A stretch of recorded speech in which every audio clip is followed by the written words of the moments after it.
오늘은 예배를 드리는 자의 마음이라는 제목으로 함께 말씀 나누기를 소망합니다. 오늘 본문은 성경이 기록된 첫 번째 예배가 기록되어 있고요, 또 첫 번째 일어난 살인죄가 기록되어 있는 본문입니다. 여러분, 우리는 매우 의존적이에요. 그래서 누군가와 함께 해야 한다라는 그런 강한 끌림이 있습니다. 인간은 언제나 누구의 도움을 통해서 성장하고 깨닫고 또 배워갑니다. 그래서 사람은 혼자 살 수 없는 의존적인 피조물이라는 것을 기억해야 됩니다. 우리는 때론 외로움에 힘들어하고요, 어떤 문제를 해결하기 위해서 노력으로 매일의 삶을 살아갑니다. 그럼에도 또다시 깊은 웅덩이에 빠지는 것처럼 힘겨워하며 누군가의 도움을 기다리게 되는 것이 우리입니다. 여러분, 우리가 예수님 앞으로 나오는 이유도, 하나님을 예배하는 이유도 주님의 도우심이 필요하다라는 간절함이 있기 때문일 것입니다. 여러분, 혹시 주님의 도우심이 필요 없다라고 생각하시는 분들 계신가요? 저는 주님의 능력은 필요 없습니다. 그런데 하나님을 예배할 수 있을까요? 그렇지 않다라는 거예요. 여러분, 오늘 본문에 보면요, 이 예배에 대한 아주 중요한 내용이 기록됩니다. 그리고 하나님이 이 예배자들을 바라보시는, 그리고 그 예배를 받으시는 그런 내용도 담겨 있습니다. 하나님을 기다리는 두 예배자가 등장하는데요, 그 한 사람이 가인이고 또 다른 한 사람은 가인의 동생 아벨입니다. 이 두 사람은 모두 아담과 하와의 자녀로 하나님께서 그들에게 주신 언약의 첫 열매예요. 그러니까 풍성해지고 다스리고 통치하라고 하셨는데 하나님이 생명을 주셔서 이 두 자녀가 태어나게 된 것이죠. 가인과 아벨은요, 하나님을 예배하는 제사로 나아가게 됩니다. 그리고 이 제사를 통해서 누군가는 하나님의 영광으로 이 예배가 드려지게 되고, 누군가는 죄악에 사로잡혀서 살인죄를 범하게 됩니다. 우리는 오늘 이 두 사람의 예배를 살펴보면서 우리의 예배를 한번 돌아보기를 원해요. 나는 어떻게 예배하고 있는가? 그래서 좀 돌이켜지고, 좀 가슴이 다시 한번 더 뜨거워지고, 만약에 하나님이 바라시는 예배를 내가 드리지 않고 있다면 회개로 우리의 예배가 온 눈물로 가득 채워지기를 소망합니다. 첫 번째 우리가 알아야 되는 것은 하나님께 드리는 예배는 철저히 구별되어야 한다는 거예요. 먼저 가인은요, 농사를 짓는 사람으로 성장했어요. 아벨은 양을 치는 사람으로 성장합니다. 그리고 그들은 모두 하나님을 위해서 예배를 준비합니다. 3절에서 5절의 말씀을 함께 보겠습니다. 3절에서 5절 말씀입니다. 함께 읽습니다.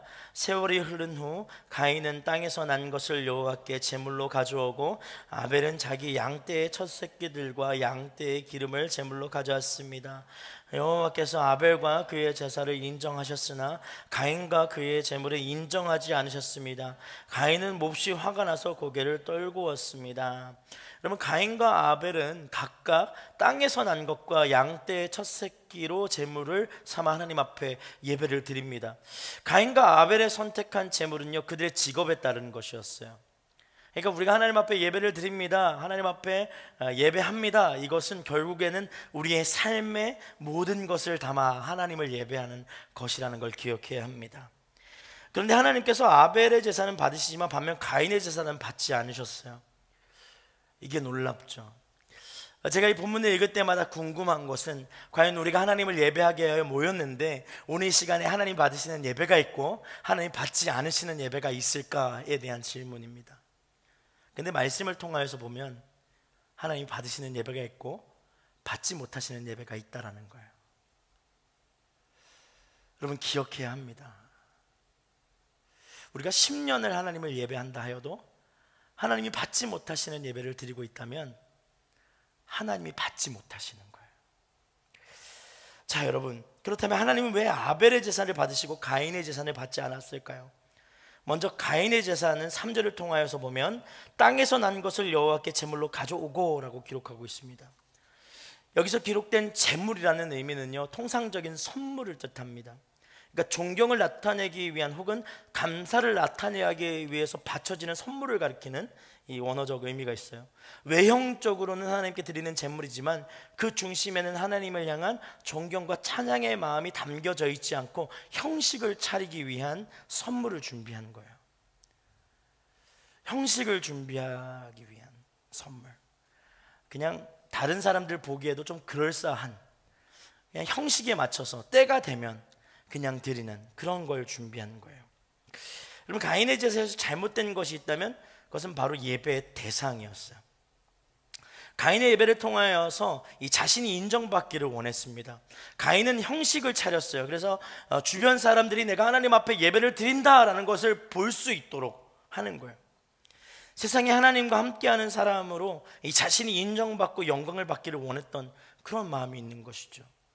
그 마음이 잘못 설정되어 있었기 때문에 하나님은 가인의 예배를 받을 수가 없었어요. 여러분, 혹시 보여지는 예배를 준비하시는 분들 계십니까? 제가 어렸을 때 보여지는 예배를 잘 준비했어요. 그래서 저는 좀 그런 거 좋아했어요. 어렸을 때 보면 현금 이렇게 하면 빳빳한 돈으로 내고 싶고, 그 다음에 너 옷을 되게 잘 입었구나 막 이런 평가를 받고 싶어서, 여러분 한번 생각해보세요. 초등학교 2학년 때 막 정장 입고 교회를 갔어요. 넥타이를 하고 어머니한테 옷을 다려달라 그러고, 그 아이들이 막 저를 이제 부러워하는 거야. 너 옷이 되게 멋있다. 그럼 제가 꼭 이런 얘기를 했어요. 하나님을 예배할 때는 옷을 깨끗하게 입고 와야 돼. 근데 막 애들은 막 여기 콧물 묻어 있고 막 할렐루야. 자기가 이렇게 드러나기를 원하는, 우리 중에도 그런 분들이 계실 수 있습니다. 사랑하는 여러분, 하나님께 예배를 하는 것, 예배 가운데 나오는 우리의 마음을 한번 돌아봐야 돼요. 여러분, 예배를 드리기 위해 나옵니까? 아니면 예배를 통하여 내가 얻을 것이 있다고 생각해서 나옵니까? 조금 쉽게 이야기하면, 여러분은 왜 예배합니까? 여러분이 예배를 하는 목적과 이유는 무엇입니까? 대부분 많은 사람들은요, 예배를 통하여서 은혜를 받기를 원합니다. 기도 응답을 얻기를 원해요. 삶의 회복이 일어나기를 갈망하며 예배를 찾습니다. 그러니까 하나님께 드려야 하는 제물은 준비되어 있지 않고 계속해서 내가 받을 것을 계산하는 예배를 기다리는 것이죠. 예배는 드려져야 돼요. 여러분, 오늘 베트남 아울렛 팀이 아주 귀엽고 깜찍한 율동과 함께 찬양을 하나님 앞에 드립니다. 그럼 이들이 하나님 앞에 예배를 드리기 위해, 하나님 앞에 율동을 드리기 위해 얼마나 연습을 했을까요? 이렇게 얘기하면 막 속으로 부끄러워하는 분들이 계세요. 한 이틀밖에 안 했는데요, 목사님. 그게 얼마나 큰 건 줄 아세요? 여러분, 평소 때 여러분 예배를 드리기 위해 몇 시간으로 여러분의 삶을 나누어 하나님 앞에 드리며 준비합니까?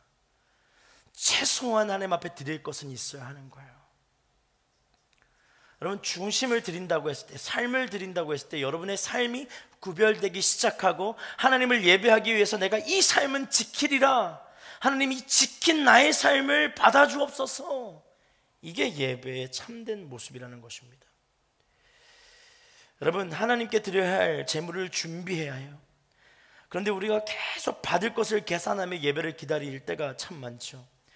이 예배의 대상이 바뀐 예배는 그렇게 흘러가요. 대상이 바뀐 거예요. 하나님 앞에 드려야 되는데 받을 것만 생각하는 거예요. 드리지 않아요. 계산하는 사람은 드리지 않습니다. 하나님, 내 예배 따위는 필요 없다라고 착각해요. 그리고 뭐만 계산합니까? 형식적인 것, 내가 그냥 교회 다닌다. 그럼 하나님 마땅히 나에게 어떻게 해야 된다? 주셔야 한다. 여러분, 그게 왜 마땅한 것입니까? 하나님은 이미 우리에게 차고 넘치게 부으시지 않으셨습니까? 살아갈 수 있는 힘과 능력을 주셨고, 호흡이 끊어지지 않게 하시고, 생명을 연장하여 주셔서 날마다 주님을 만날 수 있는 기회를 주시고 회개할 수 있는 은혜를 주셨는데, 이것보다 더 귀하고 아름다운 것은 없는 거예요. 여러분, 예배의 대상이 바뀌면 예배는 하나님이 받을 수 없게 돼요. 여러분, 하나님은 예배받으시기 합당하며 천지 만물을 지으신 여호와 하나님이세요. 온 땅을 창조하셨기에 온 만물이 하나님을 찬양하기에 합당한 영광의 주임을 기억해야 합니다. 즉, 우리는 우리에게 주어질 어떠한 은혜, 응답, 결과에 상관없이 하나님의 이름이 높고 그분의 말씀이 들으며 주님의 주권을 인정하기 위해 예배해야 한다는 거예요. 주님은 주님이십니다. 그래서 내 삶을 하나님 앞에 이렇게 구별합니다. 그 믿음이 우리 가운데 필요한 것입니다. 그렇다면 우리는 나의 예배가 하나님을 향하여 어떻게 준비되었는지를 돌아보기 시작해야 돼요. 그러면 습관적으로 드리는 예배가 있죠. 하나님을 향한 갈망과 찬양과 감사와 영광은 없고 내가 원하고 바라는 걸로 가득한 예배가 준비되었을 때 그것이 아님을 깨닫고 돌이켜야 합니다. 여러분, 하나님을 향한, 하나님을 위한 예배를 준비해야 합니다. 옆에 있는 분들이 이렇게 한번 선포합시다. 하나님을 위한 예배를 준비하십시오. 여러분, 이게 중요해요. 하나님, 제가 하나님 앞에 예배를 드리러 갑니다. 내 삶을 드립니다. 이게 예배인 거예요. 아벨의 예배를 한번 보면 하나님께 아벨은요, 믿음과 정성으로 준비된 제사를 올려드립니다. 아벨은 양의 첫 새끼들과 양떼의 기름을 제물로 가져왔다라고 기록하고 있어요. 여러분, 양떼의 첫 새끼들, 즉 여러 마리의 양의 새끼들 중에 가장 좋은 것을 구별하고, 더 나아가 양떼의 기름, 그 중에서 하나님이 받으시기에 합당하고 가장 좋은 부위를 골라서 하나님 앞에 선별하여 드린 것이에요. 여러분, 예배를 드린다는 것은 여러분이 가지고 있는 모든 것들 중에서 가장 좋은 것을 구별하는 거예요. 가장 좋은 시간을 구별하는 것이고 가장 우선적인 것을 하나님 앞에 드리는 것이 구별이에요. 여러분, 10의 1조가 왜 10의 1조인 줄 아십니까? 나에게 주신 모든 것의 첫 번째 주인 되시는 분이 하나님을 인정하는 그 믿음의 고백과 결단이 10의 1조의 신앙에서 나오는 거예요. 감사헌금은 무엇입니까? 나에게 주어진 모든 것에서 가장 우선적으로 하나님 앞에 영광 올려드리고 감사함을 표현하기 위한 결단이에요. 여러분, 아울리치는 어떻습니까? 내가 쉴 수 있는 여름 휴가를 다 떼어내어서, 할렐루야. 저 처음에 오늘의 교회 왔을 때 아울리치를 갔는데 첫 번째도 올해가 정말 많은 건데 첫 번째 갔을 때도 2,750몇 명이 갔어요. 그때 제가 그 기록을 보고 제 마음 가운데 이렇게 이런 표현이 좀 예배 시간에 그렇게 미쳤다라고 생각했어요. 미쳤다. 청년들이요, 휴가를 다, 여기 휴가 다 올인하셨죠. 아울리치. 물론 연차가 많아서 뭐 나는 한 20일 정도 쉴 수 있다. 근데 여러분, 여름에 한번 생각해 보세요. 6박 7일 갔다 와서 또 휴가 가는 그런 이상한 사람은 없어요. 그잖아요. 이 여름에 이 모든 휴가를 하나님 앞에 드린 거예요. 왜요? 하나님이 우선이 되기 때문입니다. 나의 안락과 쉼보다 하나님의 복음이 내게 우선이 되기 때문에 그것을 선택하는 거예요. 여러분, 복음을 전하러 간다고 하는데 하나님이 너 가지 마라 하는 하나님은 아니세요. 하나님, 저 복음 전할 건데 막 기도하는 거예요. 아울리치를 놓고 막 기도를 해요. 근데 하나님이 가지 마라고 말릴 때에는 진짜 엄청난 그 성령의 이끄심 아니고서는 복음을 전하러 갈 때 막지 않으세요. 사도 바울이 복음을 전하러 갈 때 하나님이 막으시잖아요. 이유는 무엇입니까? 복음을 전하지 말라가 아니에요. 다른 곳으로 가서 복음을 전하려 했어요. 할렐루야. 여러분, 아직 부르심에 대한 물음표가 있다면 주님의 응답은 예스입니다. 할렐루야. 그러니까 우리가 선택할 수 있는 거예요. 여러분, 보십시오. 아벨은요, 예배를 준비할 때 가장 좋은 것을 구별하여 준비하기 시작합니다. 이는 하나님을 위하여 자신에게 있는 것을 준비하고 또 하나님을 향한 거룩한 준비가 시작되었다라는 거예요. 여러분, 거룩한 단어 안에 있는 아주 특별한 의미가 있습니다. 그것이 무엇이냐면 구별하다예요. 내 삶이 거룩한가 했을 때 내 삶이 하나님 앞에서 구별되고 있는가? 내 재정이 거룩한가 했을 때 내 재정이 하나님 앞에서 구별되어 사용되고 있는가? 내 시간이 거룩한가? 내 삶의 모든 시간이 하나님 앞에 구별되고 있는가? 우선순위가 하나님인가 아닌가? 이게 거룩의 기준이에요. 여러분, 스스로에게 이렇게 선포합시다. 내 영혼아, 거룩할지어다. 거룩해야 돼요. 그게 삶의 예배예요. 여러분, 혹시 여러분이 힘들다, 어렵다, 피곤하다라는 이유로 거룩하게 구별되어야 될 삶의 모든 것에서 하나하나씩 타협하기 시작한다면 여러분은 거룩할 수가 없어요. 하나님을 깊이 만나고 싶습니까? 삶의 구석구석 현장에서 하나님과 만나고 은혜를 누리길 원하십니까? 그러면 반드시 구별되어야 돼요. 여러분의 만남도 구별하십시오. 여러분의 시간도 구별하십시오. 하나님을 먼저 선택할 수 있는 그 선택을 믿음으로 행할 수 있어야 합니다. 아벨은 그가 가진 모든 것들 중에 양의 새끼에서 가장 좋은 것을 구별하였어요. 그것은 자신의 삶에 가장 귀하고 아름다운 것을 하나님께 드리고자 했던 것입니다. 아벨의 마음이 이 예배가 그 마음에서 시작됐어요. 여러분, 아벨은요 아무것도 가지지 않고 있을 때 결단한 거예요. 양의 새끼가 아직 나오지도 않았는데 결단을 해야 되는 거예요. 가장 좋은 것을 하나님께 드리겠다. 그래야 양의 새끼가 태어났을 때 그 중에서 선별하기 시작하는 거예요. 여러분, 하나님 앞에 예배하는 마음은 하나님을 생각하는 마음이 필요합니다. 사람은 누구나 감사한 일이 있으면 감사를 표현하죠. 사랑하는 일을 위해 기꺼이 헌신하며 수고합니다. 그리고 그 수고를 힘들어하지 않습니다. 아벨이 하나님을 향한 마음이 그러했어요. 여러분, 하나님이 그의 삶의 전부였고 하나님을 위해서라면 자신의 모든 것을 내어줄 수 있는 마음으로 예배가 준비되었던 거예요. 이렇게 구별된 어린 양들은요 상처 하나 나지 않게 잘 관리되어야 했고, 제물로 드려지기 위해서는 그 좋은 것을 구별하여 또 배를 갈라 그 안에 가장 좋은 기름을 선별해야 했던 거예요. 여러분, 예배는 정성을 다하여 준비하는 것입니다. 정성을 다하십시오. 여러분, 부탁합니다. 여러분, 예배 드리기 전에 습관적으로 약속을 잡으시는 분들이 계세요. 그럼 어떻게 돼요? 그 약속이 우선이 됩니다. 여러분, 그 약속이 조금 늦어지면 예배에 늦을 수 있다라고 타협하게 돼요.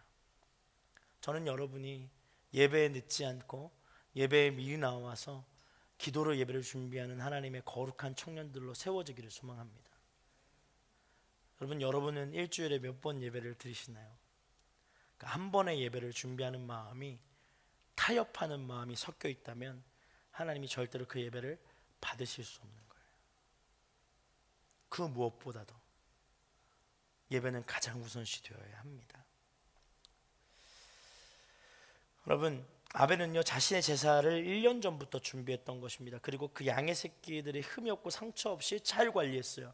이는 하나님을 향한 온전한 예배의 마음의 준비였습니다. 여러분, 우리는 어떤 마음으로 예배를 준비하고 있습니까?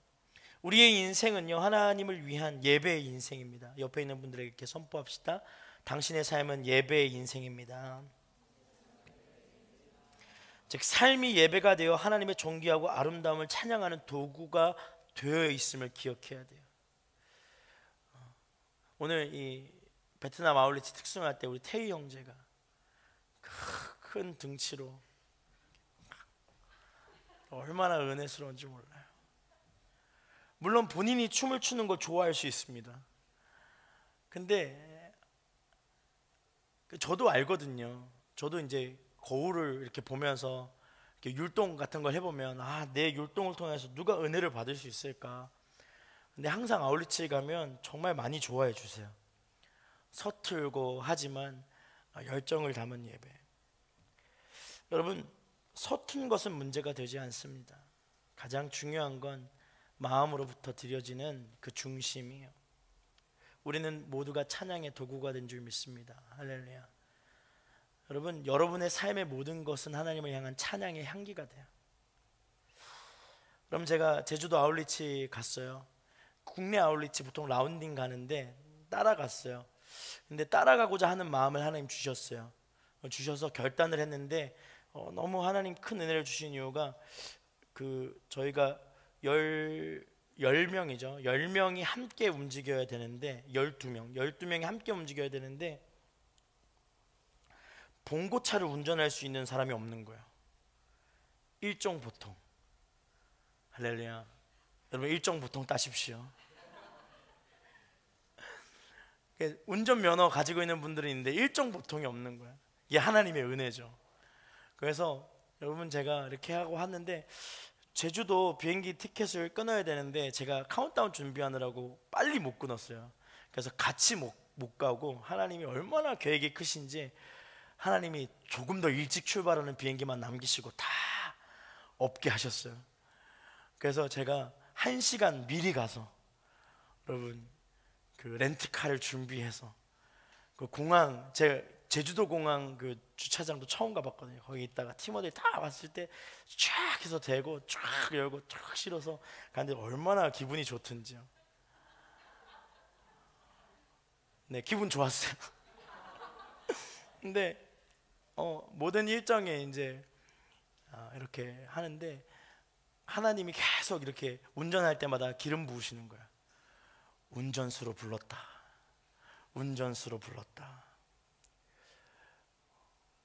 여러분, 하나님은요, 때로는요, 여러분 제가 얼마나 혼돈이 됐겠어요. 그 전주에 카운트다운에서 찬양인도 했는데 그 3일 지나고 나서 운전만 하고 있으니까 이게 내가 어떤 부르심에 순종하기 위해서 왔는가 했을 때 하나님이 정확하게 아침마다 말씀해 주세요.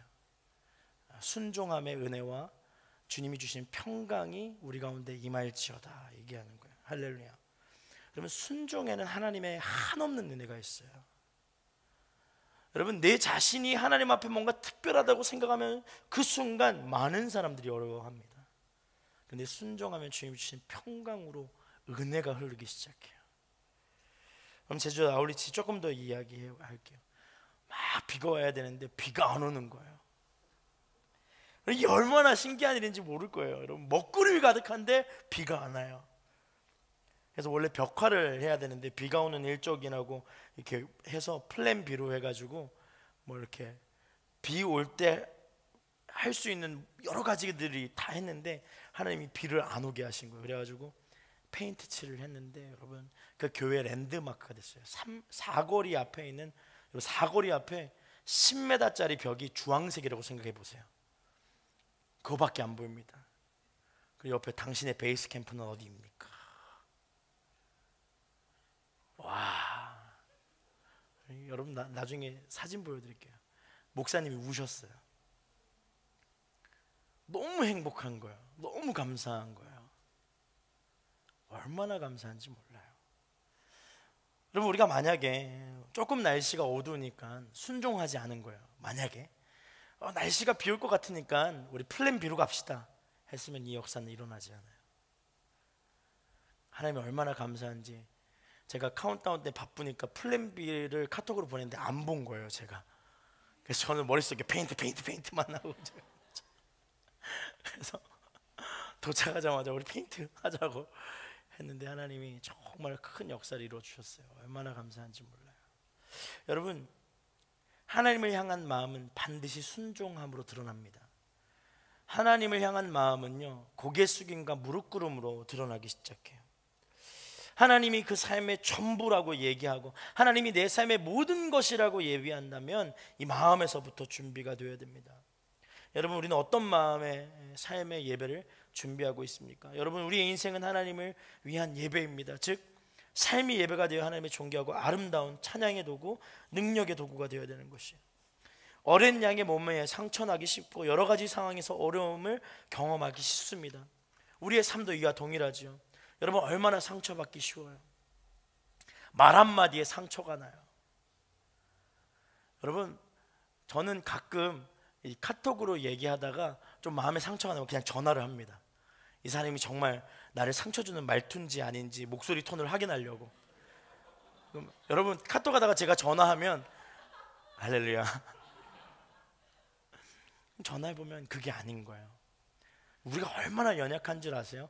그런 세세한 거 하나에 막 민감하게 반응해요. 어려움이 닥쳐올 때 스스로 넘어지고 일어나지 못합니다. 어린 양의 모습과 같은 삶을 살고 있어요. 그런데 그 삶이 하나님이 기쁘게 하시는 찬양의 시작, 영광의 제물이 될 수 있음을 우리는 기억해야 돼요. 스스로를 거룩하게 구별해야 돼요. 할렐루야. 여러분, 저는 여러분이 소중하고 아름다운 존재라는 걸 알아요. 그런데 여러분 스스로가 아름답고 소중하다고 인정하지 않아요. 그래서 막 굴리기 시작합니다. 한번 따라해 보겠습니다. 나는 아름답고 소중하다. 이게 중요해요. 아벨의 제사에서 우리가 주목해야 하는 것은 그가 준비한 이 제물이 양의 기름진 것이었다라는 거예요.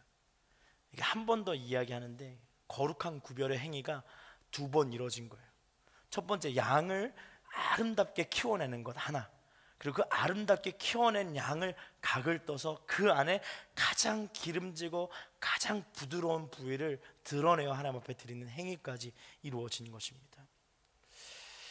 아벨은 자신에게 주어진 삶의 가장 복되고 아름다워 보였던 것을 하나님 앞에 드리기를 원했어요.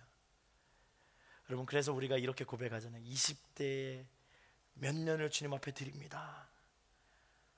여러분의 20대는 아름다우셨습니까? 저는요, 그런 경험을 할 때가 있습니다. 제가 예전에 말랐거든요. 할렐루야. 그래서 제 핸드폰에 제가 말랐던 때의 사진이 있어요. 그래서 제가 자랑하듯이 막 청년들에게 가끔 이렇게 분위기가 올라가면 보여줘요. 막, 제가 옛날에 말랐어요. 에이, 무슨 소리예요? 진짜 말랐어요.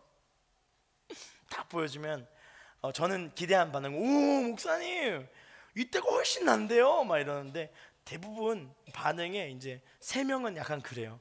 7명은 지금이 낫다고 얘기합니다. 인상도 훨씬 더 좋고 뭐 그러니까. 여러분, 과거에 매여 있지 마세요. 예전에 내가 더 좋았던 것 같은데, 아니요. 어떻게 예전이 더 좋을 수 있어요? 그럴 수 없어요. 왜냐면 하나님이 지금까지 인도하시잖아요. 하나님이 무르익게 하셨잖아요. 하나님이 열매 맺게 하셨잖아요. 그럼 지금이 가장 하나님 보시기에 아름다운 형상이에요. 그것을 인정하고 하나님 앞에 드릴 준비가 되면 되는 거예요. 한 번 더 고백할까요? 나는 아름답다. 옆에 있는 분들에게 선포합시다. 너는 아름답다. 그럼 되는 거예요. 여러분, 히브리서 11장 4절 말씀을 보면 이렇게 기록합니다. 믿음으로 아벨은 가인보다 더 나은 제사를 하나님께 드렸고 이로써 그는 의롭다는 인정을 받았습니다. 그는 죽었지만 믿음으로 여전히 말하고 있습니다. 여러분, 아벨의 예배가 가인의 예배보다 나았던 이유는 믿음으로 드렸기 때문이에요. 여러분, 하나님은 우리를 아름답게 인도하십니다. 지금도 충분히 아름답습니다. 그런데 우리가 하나님 앞에 믿음으로 예배를 드리지 않기 때문에 이 다 아름다움의 열매가 맺히지 못하는 거예요. 하나님은 우리를 구별하여 주셨어요. 그리스도인으로. 할렐루야. 이걸 믿는다면 하나님 앞에 믿음으로 예배를 드리는 인생을 살아갈 수 있기를 축복합니다. 여러분, 우리는 내 삶에 주어진 결과를 통하여 하나님께 감사할 때가 있죠. 결과는 눈에 보이기에 하나님을 찬양할 수 있습니다. 그러나 하나님이 받으시는 예배는요, 그 결과와 상관없이 믿음으로 준비된 예배예요. 내 결과와 상관없이 믿음으로 예배를 준비하고 있는가? 이게 너무 중요한 거예요. 여러분, 예배는 나를 지으신 하나님, 나의 삶을 이끄시는 하나님, 내가 가진 것이 누구에게로부터 왔는지를 인정하는 자리가 바로 예배의 자리예요. 그래서 아벨은 철저하게 자신에게 주어진 좋은 것을 구별하여서 하나님께 드리는 진정한 예배를 준비했던 것입니다. 하나님이 그 예배를 기뻐 받으셨어요. 여러분, 믿음으로 예배를 드리십시오. 가지고 있는 것이 아름다움을 인정해야 돼요. 하나님, 나에게 주어진 이 상황이 하나님이 인도하신 것이라면 주님, 이것은 아름다운 것입니다. 인정할 수 있어야 돼요. 그리고 드리는 거예요. 무엇으로? 믿음으로. 두 번째 보면 잘못된 예배는 나에게 집중하는 마음에서 시작된다. 여러분, 하나님은 아벨의 제사를 받으셨지만 가인의 제사를 받지 않았어요.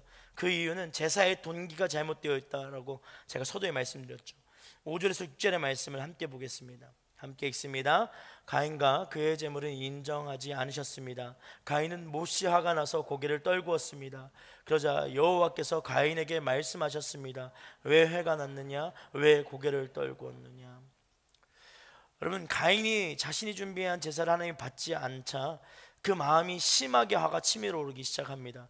그의 표정이 바뀌었고요, 그의 분노가 치밀어 오르기 시작합니다. 그래서 하나님께서 가인에게 이렇게 물어보세요. 왜 화가 났느냐? 이거 화났을 때 들으면 진짜 좀 짜증나잖아요. 너 왜, 이유가 뭐야? 그러면 더 화가 나서 말을 안 하게 되죠. 가인이 화가 난 이유는 무엇일까? 여러 가지로 생각해 볼 수 있겠지만 첫 번째는 열등감이에요. 열등감. 여러분, 열등감 있으세요? 저는 있더라고요. 그래서 기도해요. 올라올 때마다 좀 순종하게 하소서. 순종하게 하소서. 좀 어렸을 때는 이런 거 많이 했어요. 안 들린다. 열등감이에요. 여러분, 상대적으로 동생의 제사를 받으시고 자신이 준비한 제사가 받아들여지지 않자 그에 대한 열등감 혹은 좌절감이 들기 시작했던 거예요. 여러분, 열등감과 좌절감은 왜 우리에게 찾아오는 걸까요? 그것은 내가 다른 사람보다 더 잘하고 싶은 마음에서 시작이 돼요. 나 좀 잘하고 싶은 거예요. 내가 좀 잘 풀렸으면 하는 바람인 거예요. 누구보다? 쟤보다. 여러분, 우리 항상 비교해요. 근데 하나님은 항상 우리를 온전히 생각하세요. 비교의 대상을 우리에게 두지 않으셨어요. 이게 중요한 거예요. 너는 특별하다. 그러면 제가 몇 번 얘기했지만 이우람이라는 이름을 가진 사람 중에 저랑 똑같이 생긴 사람은 없어요. 그리고 제가 인스타그램을 봤지만 이우람이라는 이름을 가진 사람 중에 저처럼 등치 좋은 사람이 없어요. 다 말랐는데 이름은 우람이더라고요. 의아합니다. 개명을 해야 될 것 같은데 전 하나님의 은혜로 하나님이 여러분 보세요. 열등감이라는 게 얼마나 무섭냐면 예배를 드리는 것에도 열등감이 생기는 거예요. 교회 안에서도 열등감이 있어요. 왜요? 내가 쟤보다는 우위에 있기를 바라는 마음이 있기 때문입니다.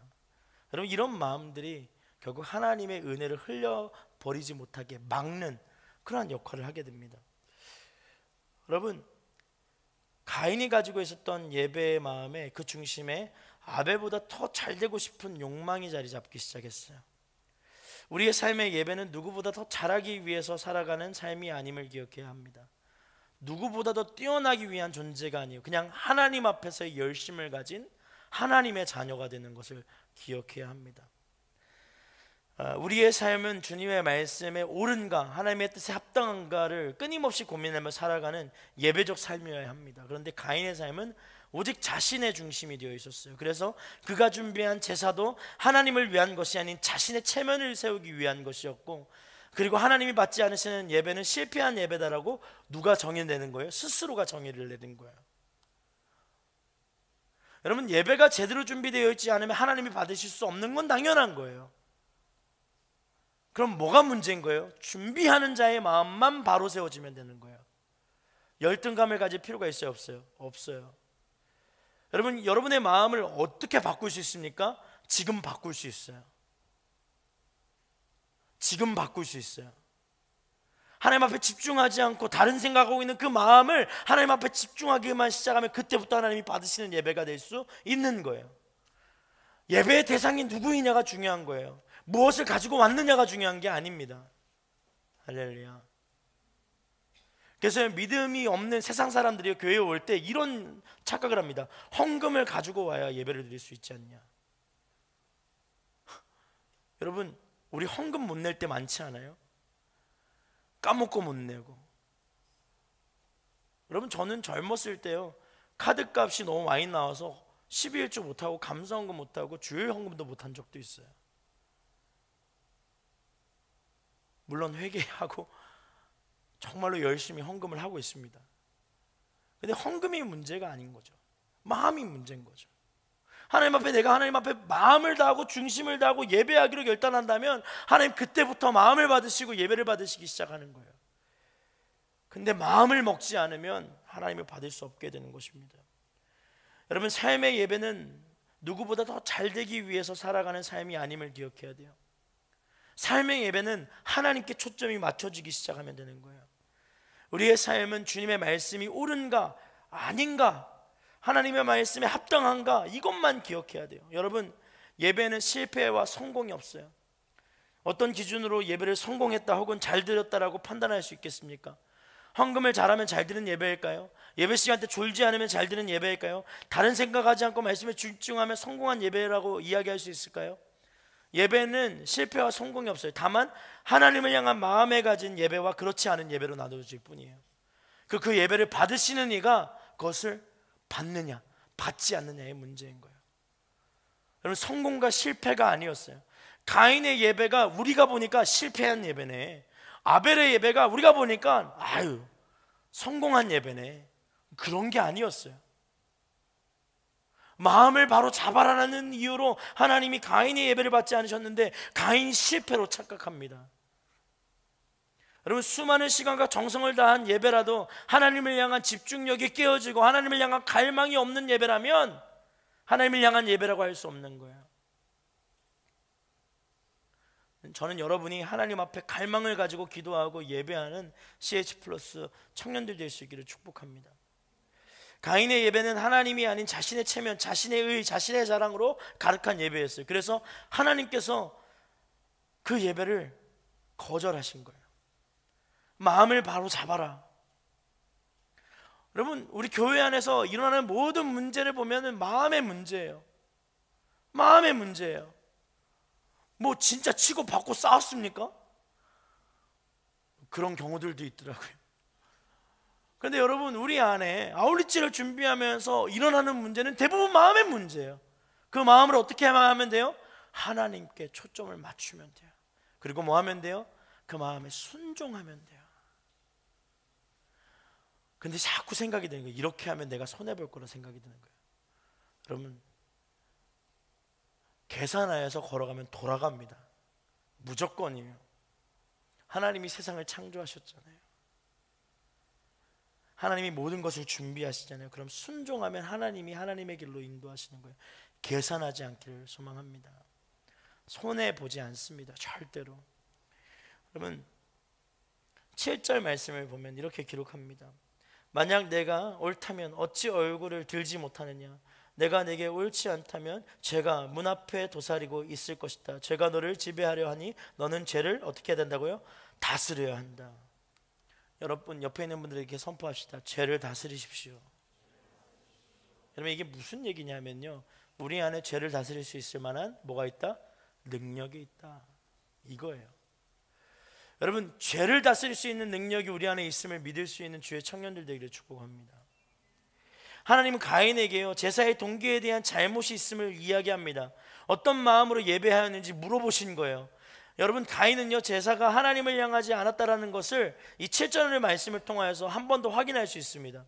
하나님은 가인의 모습이 잘못되었고 그 마음이 잘못되었다는 것을 알려주셨어요. 하나님은 가인의 마음에 죄가 가득함을 보셨습니다. 그래서 죄를 다스려야 한다라고 이야기하신 거예요. 여기서 죄가 너를 지배하려고 하니 죄를 다스려라. 무슨 의미냐면 가인이요 아벨을 죽이겠다라는 이 살인적 마음을 품었을 때 그 마음을 지적하신 거예요. 죄는 이렇게 무섭습니다. 여러분, 마음의 변화가 일어나지 않으면요, 죄의 동기가 돼요. 마음에 상처가 막 쌓이는데 그 마음을 하나님 앞에 뚝 가지고 와서 주님만 바라봅니다 하고 순종하면 은혜가 되는데, 하나님이 받으시는 예배가 되는데, 그 감정을 추스리지 못하고 폭발시키고 감정을 계속해서 묵상하고 그 감정을 계속해서 곱씹기 시작하면 그것은요, 죽음으로 인도하게 되는 길이 됩니다. 여러분, 한번 생각해 보십시오. 가인의 제사가 하나님께로부터 거절을 당했어요. 그런데 갑자기 아벨을 죽이겠다라고 마음이 생긴 거예요. 이게 어떻게 가능할까요? 여러분, 하나님이 여러분의 예배를 받지 않으셨어요? 그리고 우리 중에 한 명만 하나님 예배를 받으셨어요. 그럼 여러분 전투 모드로 바뀌겠습니까? 야! 싸우자! 이렇게 하시겠어요? 가인에게 뭐가 있었던 거예요? 열정이 있었어요. 뭐에 대한 열정? 하나님께로부터 받고 싶은 복에 대한 열정이 있었어요. 동기가 잘못되니까 하나님, 나 하나님 복 없으면 못 살아요, 이 마음이 가득한 거예요. 하나님 축복해 주지 않으면 나는 살 수 없습니다. 하나님 나를 인도하지 않으면 하나님 내가 살아갈 수 없습니다. 여러분, 우리의 기도 같지 않습니까?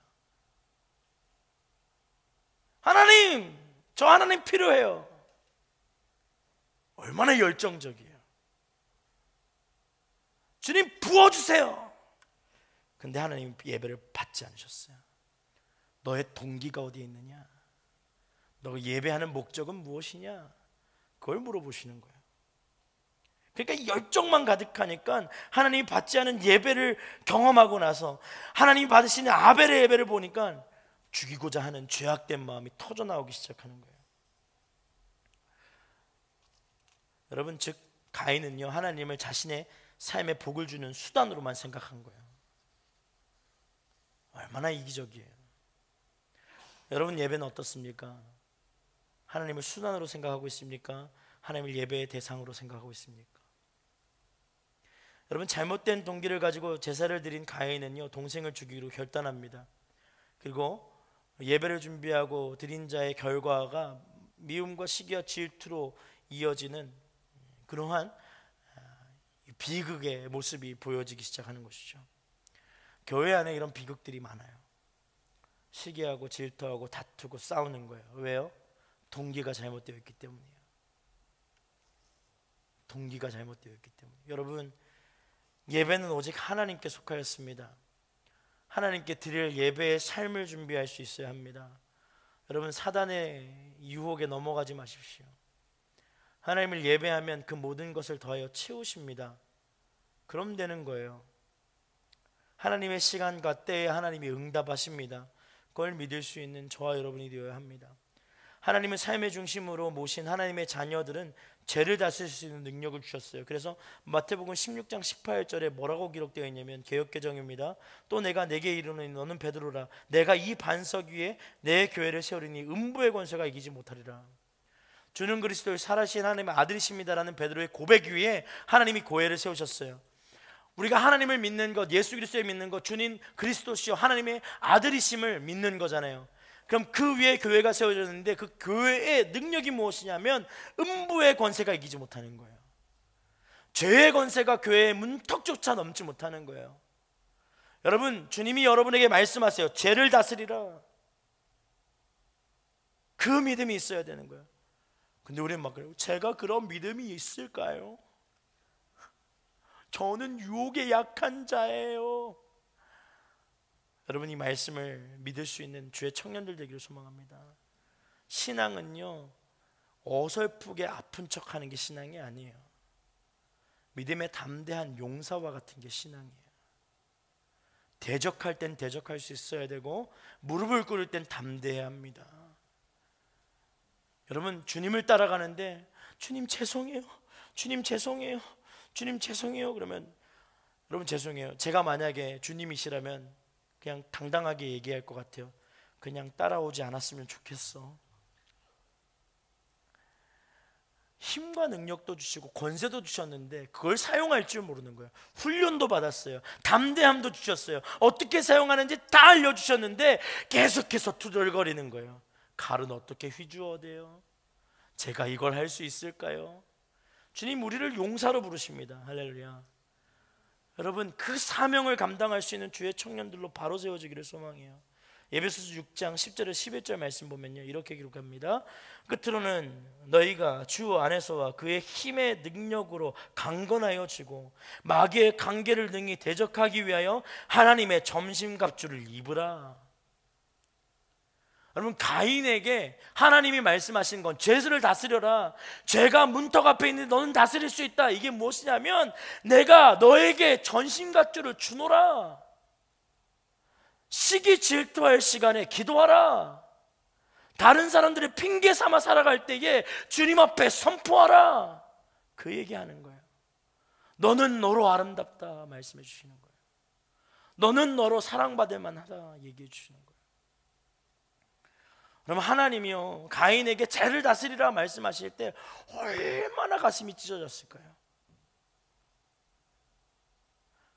온 천지 만물을 창조하시고 생육하여 번성하여 다스리고 땅에 충만하라 말씀하셨는데 그 첫 번째 열매였던 가인이 살인죄를 생각하고 있는 거예요. 제발 가인아, 너 마음만 한번 나에게 맞추어 주지 않으련, 이 얘기를 하시는 거예요. 사랑하는 여러분, 시기와 질투와 탐욕에 마음이 빼앗겨 있다면 하나님의 눈물의 자리로 나올 수 있는 마음가짐을 가질 수 있기를 축복합니다. 여러분, 가인은 죄를 다스려야 하는데 하나님의 음성을 듣고도 반응하지 않아요. 여러분 8절을 보면요 이렇게 기록합니다. 가인이 자기 동생 아벨에게 말해 그들이 들에 나가 있을 때 가인이 일어나 그의 동생 아벨을 어떻게 했다고요? 쳐서 죽였습니다.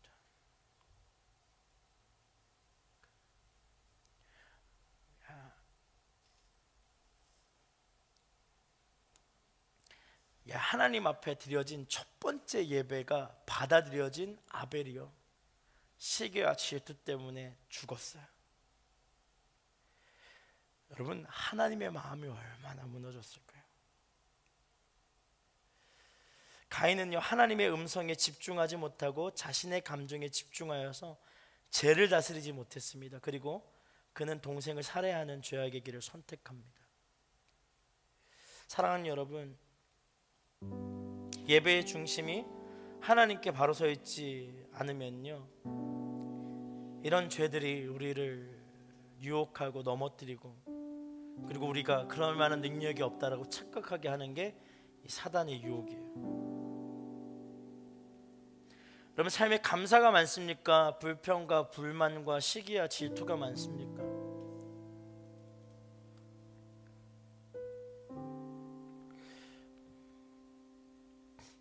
제주도 아울리치 갔을 때 교회에서 제가 잤어요. 이유는 코를 제가 많이 골아서 형제들이 잠을 못 잘까봐 미안하기도 하고, 그리고 온누리교회에 있다 보니까 아주 작은 교회에서 기도했었던 어린 시절의 마음이 다시 불어오는 거예요. 그래서 다 끝나고 한 12시 한 반쯤 다 해놓고 본당이 요 무대만 해요. 제주교회가 중앙에 무릎을 꿇고 기도하는데 한없는 눈물이 나는 거예요.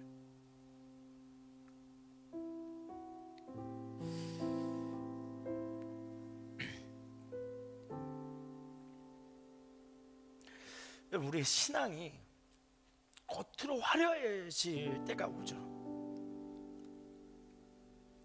아울리치를 가면 뭔가 화려해지는 느낌이 들어요. 그리고 우리가 막 세상 사람들에게 이야기할 수 있죠. 난 여름에 휴가 안 가고 선교 갔다 왔다고.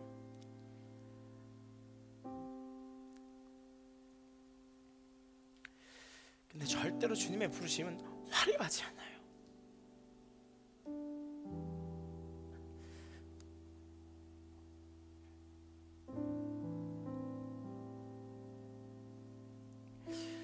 대단한 삶을 살고 싶어서 하나님 앞에 기도하는 사람들이 많잖아요. 근데 하나님의 부르심은 대단하지 않아요. 내가 태어났던 그 모습 그대로를 가장 사랑하시는 분이 하나님이시기 때문에 하나님의 부르심은 항상 그 자리에 있어요. 이사야가 하나님 부르심 앞에 이렇게 고백하죠. 주여 나를 보내소서, 주여 나를 보내소서. 근데 하나님이 그 응답을 하시고 그 다음날 어디로 보내시냐면 똑같은 곳에 가요. 똑같은 곳에 가요. 반짝 빛날 때가 있죠. 그러나 하나님은 그 반짝 빛남을 통하여서 하나님의 영광이 충분히 드러났을 때 다시 하나님이 부르신 그 자리로 다시 내려오게 하세요. 그리고 마음을 드리게 하시고 중심을 드리게 하시고 삶을 드리게 하셔서 그 다음 일도 행하게 하시고 다시 돌아오게 하시고 다시 정비하시고 다시 세워서 하나님이 쓰실 만한 때에 사용하십니다. 근데 가인이 알지 못했던 것 한 가지가 있어요.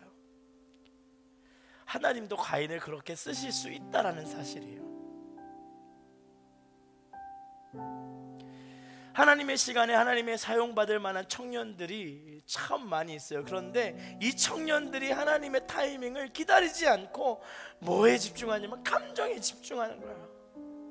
하나님 좀 저도 저 사람처럼 되게 해주세요. 여러분, 그게 얼마나 이상한 기도인 줄 아세요? 하나님이 보시기에 좋게 창조한 이 가인과 아벨이 각자의 자리에서 하나님을 예배하는 것이, 하나님이 때로는 그 준비된 예배, 그 마음이 잘 준비된 예배를 받으셔서 하나님의 영광이 드러나게 하시고, 또 마음을 준비하지 못하였던 가인의 예배가 마음으로 준비될 수 있기를 기다리셨다가 준비되었을 때 그것을 들어서 사용할 수도 있는데, 우린 그 한 스텝을 참지를 못하는 거예요.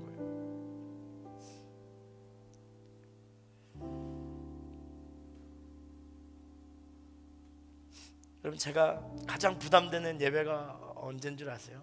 카운트다운처럼 화려한 예배예요.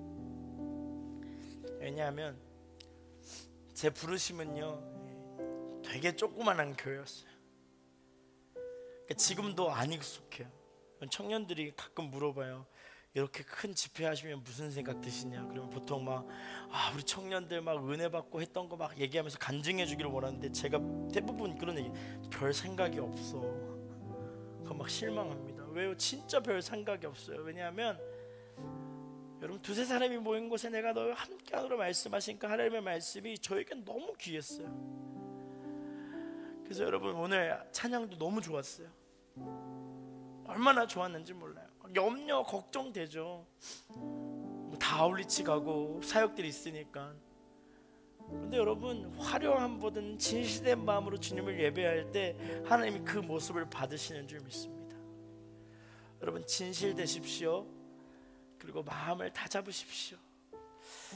오늘 시간 그 마음을 담아 이 찬양의 고백을 주님 앞에 드리길 원합니다.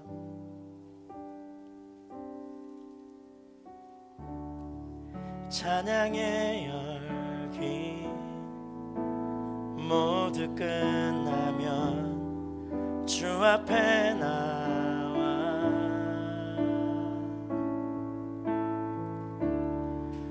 더욱 신실한 예배 드리는 주님을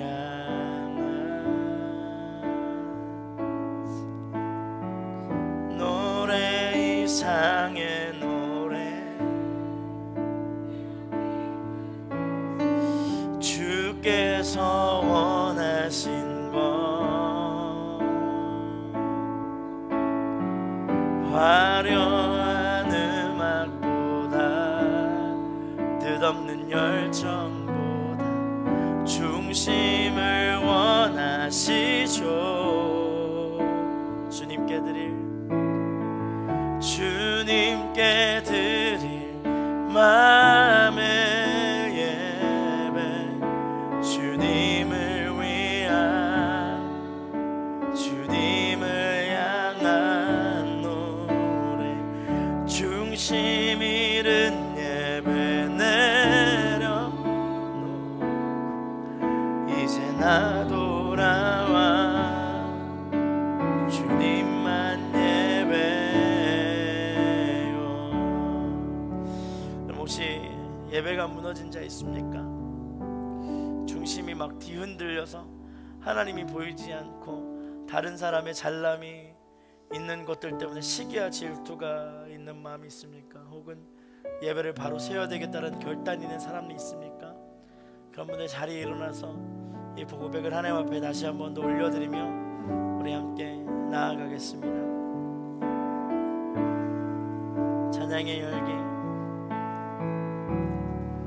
찬양의 열기 모두 끝나면 주 앞에 나와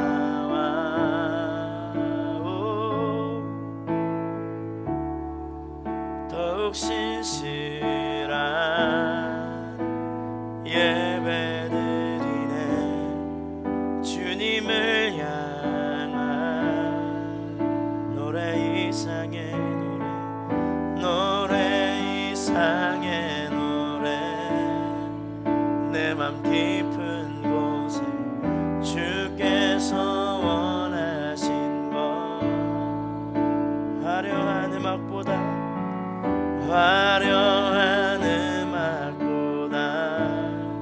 뜻없는 열정보다 중심을 원하시죠.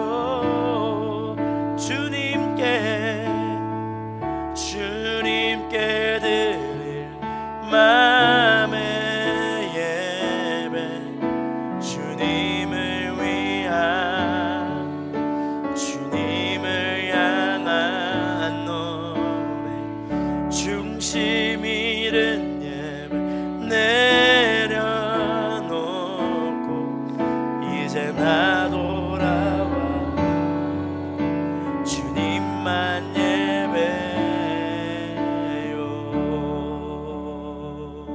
우리 2절 가사를 좀 고백합시다.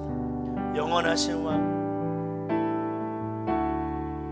영원하신 왕 표현치 못한 주님의 종기 가난할 때도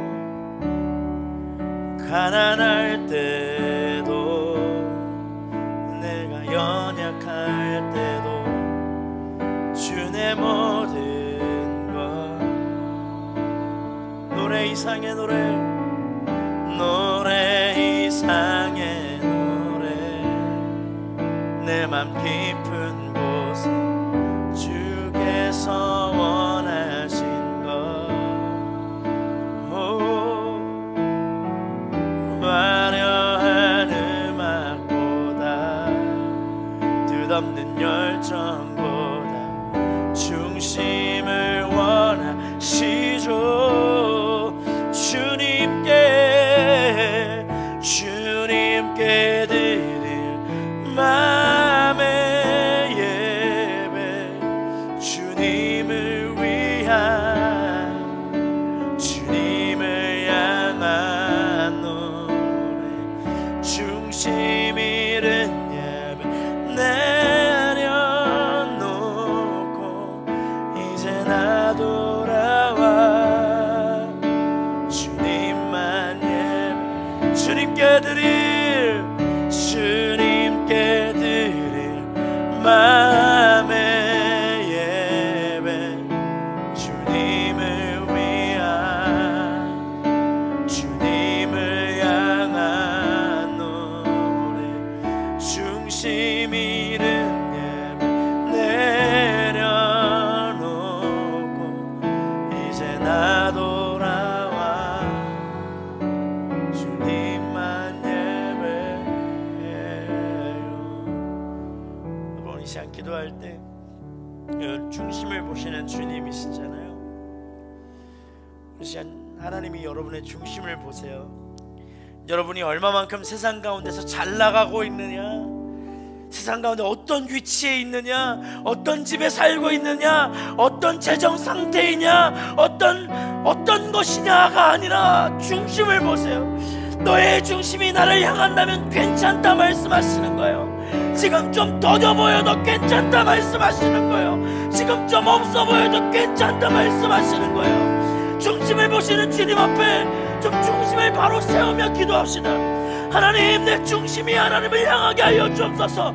가인과 같은 자 되지 않게 하여 주시고, 하나님 가인과 같은 자에 속한 자라면 주님이 말씀하십니다. 죄를 다스려라, 죄를 다스려라. 실족하였던 그 마음 괜찮다. 잘 준비되지 않았던 그 마음도 괜찮다. 너의 마음을 좀 나에게 주지 않겠니? 주님이 말씀하세요. 초대하세요. 사랑한다 내 딸아, 내 아들아, 너의 마음이면 된다. 너의 중심이면 된다. 여러분, 이 시간 주님 앞에 기도합시다. 주님, 내 마음 드립니다. 가진 건 없지만, 주님 가진 것이 없지만, 하나님 내 마음 드립니다. 하나님 내 마음을 받아주옵소서. 하나님이 이 예배가 이 마음을 드리는 것임을 내가 알지 못했습니다. 끊임없이 비교했던 내 생각을 끊어냅니다. 하나님, 나를 가장 특별하고 아름답게 만드심을 믿습니다. 절대적 비교 불가인 존재임을 기억하게 하여 주옵소서. 오늘 시간 주님 앞에 마음을 드리며 주여 세 번 부르짖고 기도하며 나아갑니다. 주여, 주여,